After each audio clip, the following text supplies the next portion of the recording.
¿Qué tal? ¿Cómo le va? Buenas noches. Un gusto estar con usted. Un nuevo programa de Medicina para Todos, el programa que el Hospital Privado de Córdoba ha creado para que usted pueda exclusivamente proteger la salud de su familia. Esa es la idea de todos nosotros. Y hoy, atención con los gorditos y las gorditas, porque el programa de hoy no tiene desperdicio. Sobrepeso y obesidad. Miren si hay para hablar en un país como en Argentina, donde se come cualquier cantidad de carbohidratos refinados por día, donde el azúcar es casi el principal alimento y las harinas refinadas también. Así que hay mucho para hablar y espero que usted nos acompañe en este programa para mí tan especial. Me acompañan el doctor Federico Moser, médico cirujana, y la doctora Fabiana Stolman, médica, y con ellos vamos a conversar a ver si podemos ayudarle a usted a resolver esos rollitos que tiene y que no sabe cómo sacárselos de encima. Muy bien, a los dos, muchas gracias por venir al programa, un gusto tenerlos acá. Igualmente. Y yo diría, como hacemos siempre, ¿no? En Medicina para Todos, vamos de lo general a lo particular. Así que yo diría que sobre obesidad tendríamos que dar una definición lo más clara posible para que la gente nos entienda y las características que tiene este tipo, no sé si llamarle enfermedad, eso ustedes lo deciden. Bueno, es un buen punto para empezar. Hoy en día la obesidad está reconocida como una enfermedad que tiene como característica la heterogeneidad, ¿sí? Quizás podríamos hablar hasta que es un grupo de enfermedades porque hay ciertas características particulares que la diferencian, pero si le tenemos que definir, es una enfermedad que es crónica, que es heterogénea, que es recidivante, o sea que la recaída es parte de su evolución y es progresiva. Y lo que define a la obesidad es el exceso de tejido adiposo o tejido graso en el organismo, que nosotros podemos constatarlo a través del peso corporal, pero en realidad lo que le da la característica de enfermedad es la cantidad y el funcionamiento de ese tejido adiposo.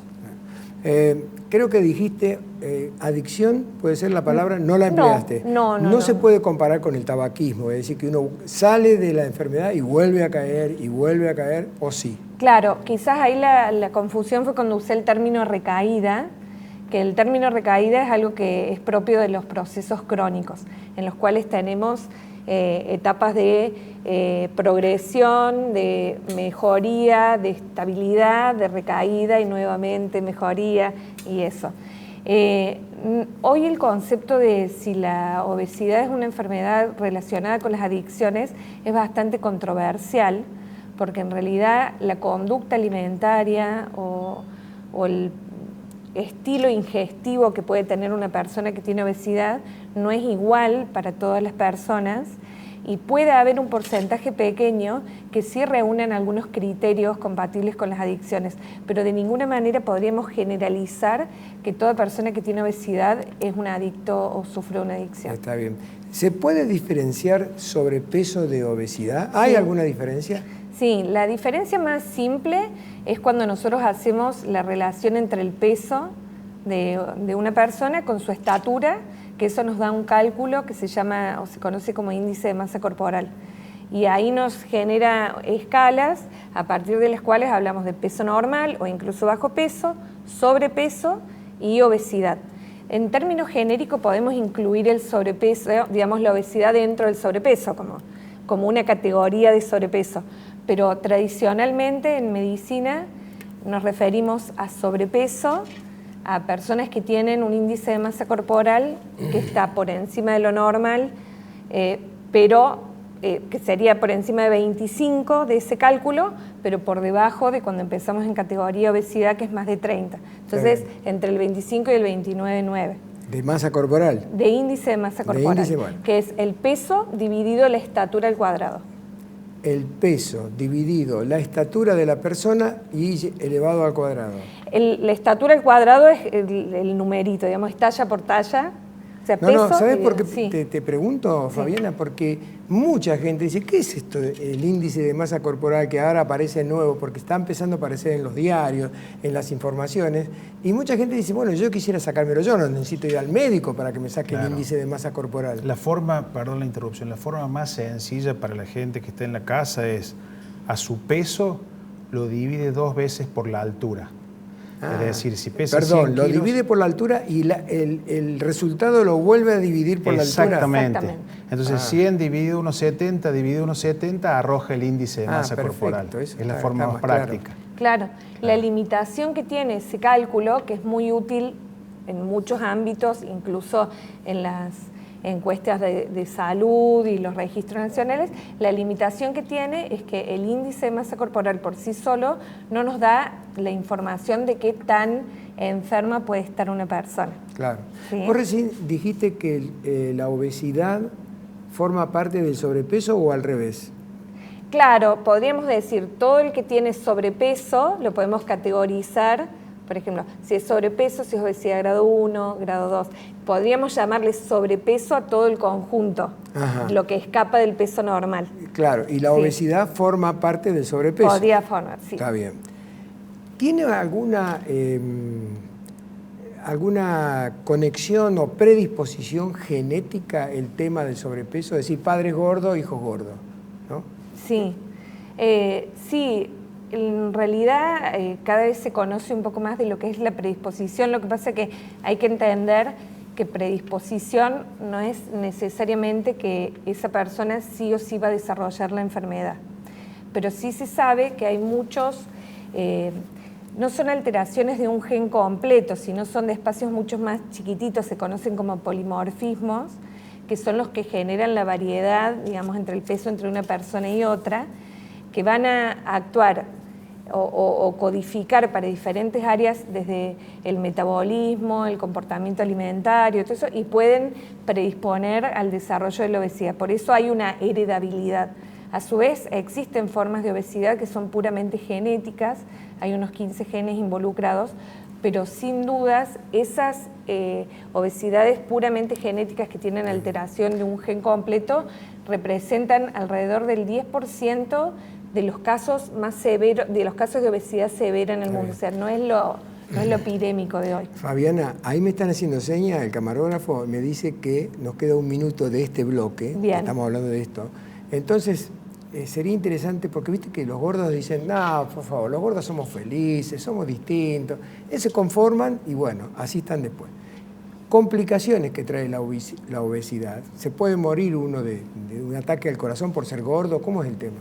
Sí, la obesidad, digamos, es importante tratarla justamente porque trae muchas consecuencias negativas para la salud, incluyendo la reducción de la expectativa de vida.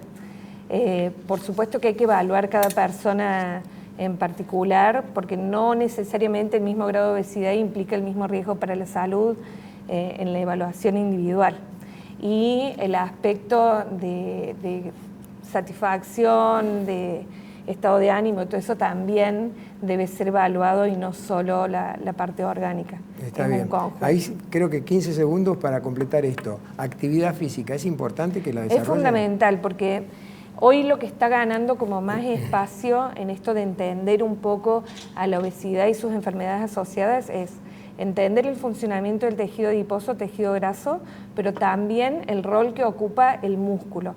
Y hoy se está hablando de un síndrome de inactividad física o el concepto que se conoce como sarcopenia, que es la pérdida tanto en fuerza como en cantidad de masa muscular, que eso también es generador de enfermedad, así como el aumento de la masa grasa. Entonces necesitamos las dos cosas, el ejercicio físico para mejorar la función del músculo y las otras terapéuticas más dirigidas a reducción de tejido graso. Muy bien, vamos a hacer una pequeñísima pausa. No llegamos ni al minuto siquiera y estamos de vuelta con todo lo demás.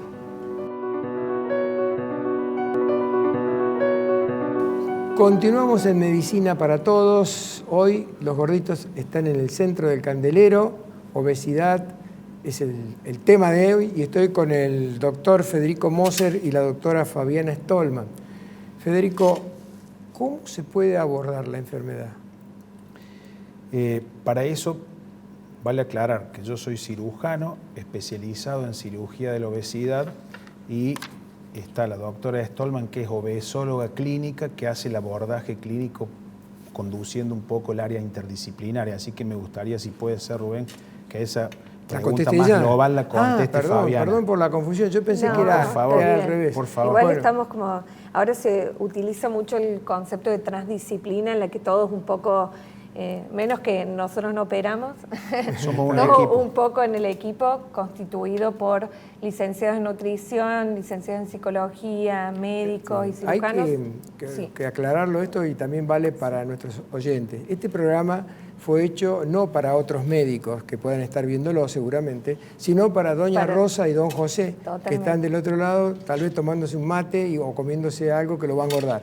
Así que yo digo por la claridad de los términos y todo ese tipo de cosas. El primer concepto que tendríamos que tener en cuenta es que lo que fue difundido durante tanto tiempo de que el tratamiento de la obesidad es cerrar la boca y caminar, no va más, ¿sí? Hoy se sabe que es una enfermedad mucho más compleja, que en cada persona se va a manifestar distinto y va a tener disparadores y causas diferentes. Entonces, la forma de tratarlo de manera multidisciplinaria, que eso implica diferentes miradas desde la psicología, miradas desde la clínica y el metabolismo, miradas desde la relación con la actividad física. O sea, hay muchos aspectos a tener en cuenta porque lo que buscamos es generar cambios que puedan ser duraderos en el tiempo. Entonces, si solo nos limitamos a cambiar la alimentación para reducir calorías, por ejemplo, o hacer mucha actividad física para quemar calorías, probablemente eso en el tiempo no va a ser sostenible. Entonces, como si lo pensamos al tratamiento de la obesidad en escalones, en el cual hay un primer escalón que se lo ofrecemos a todos, ¿sí? Al que tiene sobrepeso o que en los últimos años empezó a subir de peso y si esto se mantiene en el tiempo puede ser un problema, hasta el que tiene la patología con su máxima expresión más florida y más severa. Lo primero que tenemos que enfocarnos es en el aspecto alimentario, la actividad física, tanto informal, cuánto nos movemos en el día y qué nivel de entrenamiento o de otra actividad hacemos, cómo es nuestro vínculo con la comida, si comemos por ansiedad, por disparadores emocionales, si nos levantamos en la noche a comer, qué tratamientos se hicieron antes, con quién vivimos, cómo se hacen las compras, digamos. Todo ese es como el primer escalón. Va a haber algunas personas que modificando eso ya pueden volver a un estado de salud, a un peso saludable y lo que tienen es que reforzar eso a lo largo del tiempo. Después de ahí, cuando eso es insuficiente por ahí para el grado de enfermedad, entonces quizás genera algunos cambios, algún descenso de peso, pero todavía la salud está muy comprometida, podemos subir a otro escalón que hoy en día está compuesto por algunas medicaciones que tenemos para tratar la obesidad y otros tratamientos, como por ejemplo tratamientos con balón, que ahora va a comentar mejor el doctor Moser, y tenemos otro escalón más, que es el de la cirugía bariátrica. Pero cada uno se va como, son lo que hoy conocemos como tratamientos multimodales, en los cuales no es o tomo un camino o tomo el otro, sino voy sumando las herramientas que pueden ayudar al mejor resultado para esa persona y su problemática individual. Está bien. ¿Se puede tratar el sobrepeso con cambio de hábitos solamente? Sí, hay casos que sí, por supuesto, y es lo primero que tenemos que intentar. No deberíamos intentar ningún otro paso sin antes haber trabajado en lo que es cambio de hábitos, que requiere una evaluación de cuáles son los hábitos a cambiar, ¿sí? No deberíamos suponer que todas las personas tienen que cambiar lo mismo, ¿sí? Claro. Hace 50 años, ustedes no habían nacido todavía, hubo un doctor Atkins que explicó por qué el carbohidrato refinado, el azúcar y la harina son los principales constructores de obesidad en el ser humano. Y decía, abandone, dice, la manteca no engorda, lo que engorda es el pan que está abajo y que la sostiene. Y yo me recuerdo haber leído uno o dos de esos libros de Atkins que surgió como una denuncia contra la Corporación Azucarera de Estados Unidos. Y le hicieron la guerra, tremenda fue la guerra que le hicieron, tuvo muchos problemas, pero logró su objetivo de concientizar a la gente de que abandonara lo que es la harina y las azúcares. Y él define al azúcar como el peor veneno de los alimentos que tiene la humanidad. Han pasado muchos años y la obesidad siguió siendo cada vez más problema en el mundo. Y la Corporación Azucarera siguió ganando plata. Sí, en realidad por ahí visiones que son más reduccionistas de esta es la solución, en el tiempo no se sostienen porque el problema es un poquito más complejo, pero claramente el avance de todo lo que hoy ya se denominan como alimentos ultraprocesados, que están ricos en aditivos, que tienen como, han quedado muy alejados de lo que es el alimento original. Claro. Sin duda está señalado como una de las causas de que hoy sea una pandemia el sobrepeso. ¿Cómo es el tratamiento con balón?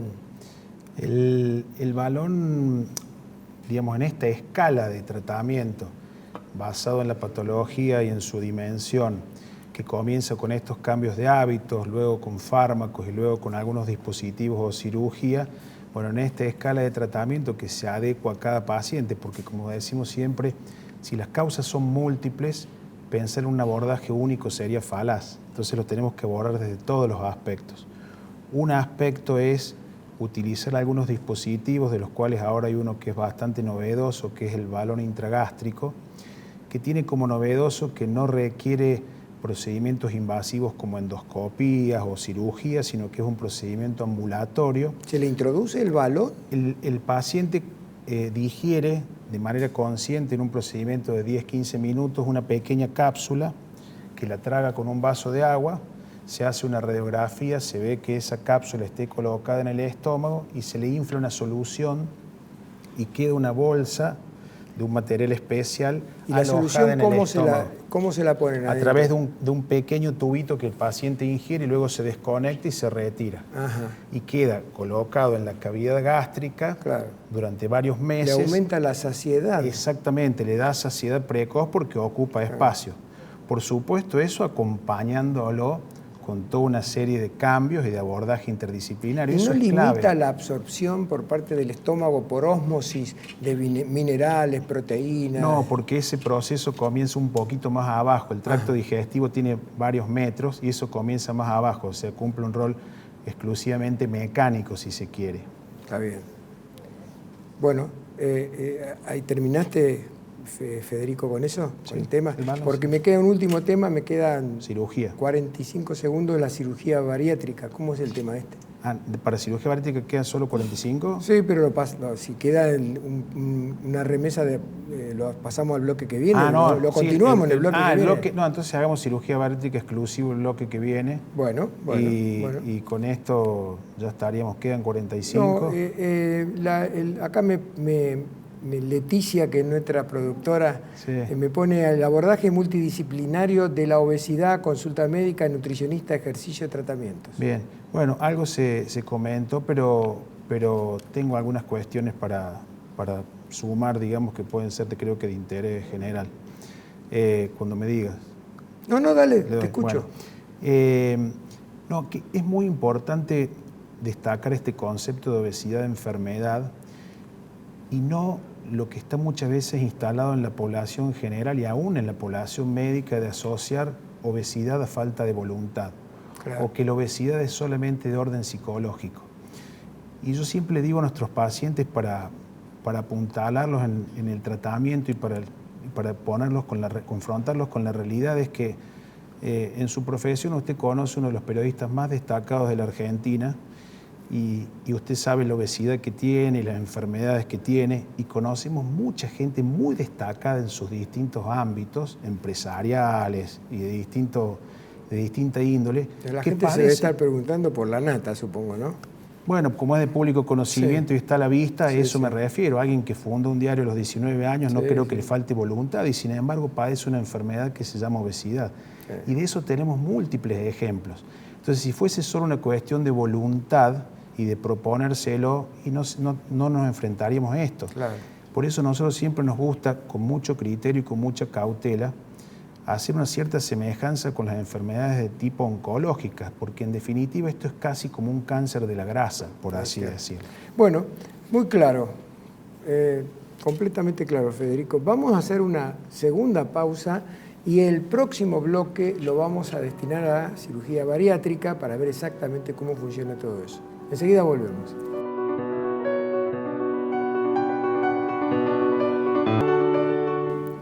Estoy con el doctor Federico Moser y la doctora Fabiana Stolman. Estamos hablando de obesidad y sobrepeso.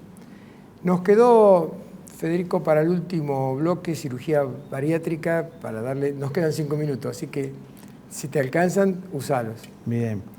Bueno, la cirugía bariátrica es una subespecialidad dentro de la cirugía que engloba toda una serie de procedimientos quirúrgicos sobre el tracto digestivo. Es decir, son cirugías que hacemos sobre el estómago o sobre el estómago y el intestino, cuyo propósito fundamental es el descenso de peso y también la mejoría de algunas de las enfermedades que están vinculadas a la obesidad.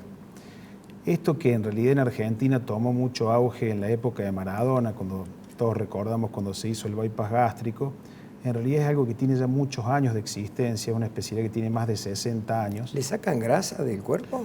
No, ¿qué le hacen? No hay ningún tipo de intervención sobre el tejido adiposo, o sea, sobre la grasa en sí. Lo que buscan estos procedimientos o en el estómago o en el intestino es reducir la capacidad de ingesta, es decir, dar saciedad rápidamente o interferir de alguna manera con la absorción de los alimentos para como que una se alternativa asimile menos. al balón gástrico. Claro, con una alternativa mucho más poderosa, si bien es invasiva, está en un escalón mucho más alto, porque además hemos visto a lo largo de los años que produce toda una serie de cambios hormonales en el organismo e impactan de manera directa en el apetito, es decir, el paciente experimenta pérdida de apetito. Y lo que es aún más sorprendente, Rubén, es que estas cirugías han demostrado ser muy eficientes en el tratamiento de la diabetes tipo 2 asociada a la obesidad. ¿Y qué transformación le produce al diabético? ¿Deja de ser diabético por eso? Claro, nosotros siempre en enfermedades crónicas hablamos de control y no de desaparición o curación, pero en términos prácticos sería algo muy parecido, es decir, pacientes que necesitaban medicación oral e incluso insulina para mantener niveles de azúcar en sangre normales y luego de la cirugía no requieren la medicación y corrigen sus niveles de glucemia. Qué bueno. Sí, eso globalmente, por supuesto que hay variaciones, globalmente alrededor de 7 de cada 10 pacientes diabéticos que se someten a esta cirugía corrigen su diabetes durante los años que siguen. Es decir, tiene incluyendo un resultado, mayores de edad, no importa. El rango de edad en general está entre los 18 y los 65 años, es donde más efecto tiene la cirugía, porque a medida que avanza la edad, la diabetes en particular está vinculada a otros mecanismos, no necesariamente de manera tan directa vinculado al peso. Pero los resultados realmente son muy buenos. Pero por supuesto, como siempre hacemos hincapié, esto representa una herramienta, una muy buena oportunidad de tratamiento, pero que debe ser realizada en un contexto médico, institucional y de abordaje interdisciplinario. Ahí me avisan que nos quedan 60 segundos, así que redondea para hacer un final feliz de este programa. Bueno, le dejaría la reflexión. Yo soy humildemente un cirujano que hace cirugía bariátrica, en cambio la doctora es obesóloga clínica y tiene una visión más global, así que se lo cedo a la doctora. Fabiana, tenés 60 segundos para hablar. No, la importancia de, sea cual sea el grado de obesidad que tiene una persona, que pueda consultar, que se acerque a un equipo donde no se sienta juzgado, sino ayudado, entender la cronicidad de la enfermedad, la posibilidad de que haya momentos de estar mejor, momentos de recaída y de recuperación, y que todos los tratamientos que hemos estado hablando siempre van a buscar impactar en la calidad y expectativa de vida de las personas, ¿sí? Es el único objetivo que tiene todo esto, que es realmente mejorar la salud. No hablamos puntualmente de altas, ¿sí? Por eso por ahí es difícil establecer cuánto dura un tratamiento o cuánto será el seguimiento, porque la idea es que siempre el paciente siente que tiene las puertas abiertas para volver todas las veces que necesite. Pero sí, a lo largo del tratamiento se van fijando objetivos en parámetros de salud, en parámetros de calidad de vida. A veces utilizamos la referencia del peso para ir fijando metas que siempre tienen que ser alcanzables, no sacadas de una tabla, y de ahí plantear las nuevas estrategias para que esto realmente se pueda sostener a largo plazo. Y hoy aunque ya hace mucho tiempo, con herramientas como la cirugía bariátrica, lo que tiene que entender el paciente es que es algo que se le brinda para que pueda sostener en el tiempo quizás cambios o actitudes o cosas que le son muy difíciles en el día a día. Está bien. Nosotros lo que tratamos de hacer es darle eso al paciente, algo que le permita sostener eso que no está pudiendo solo. Muy claro, Fabiana. Muchas gracias a los dos por haber venido al programa. Y a usted le digo, que si a usted le gustó este programa y está de acuerdo, nos volvemos a encontrar la semana que viene. A propósito, les digo que a aquellas que quieren ser mamás, el tema del próximo miércoles es endometriosis. Hasta ese momento.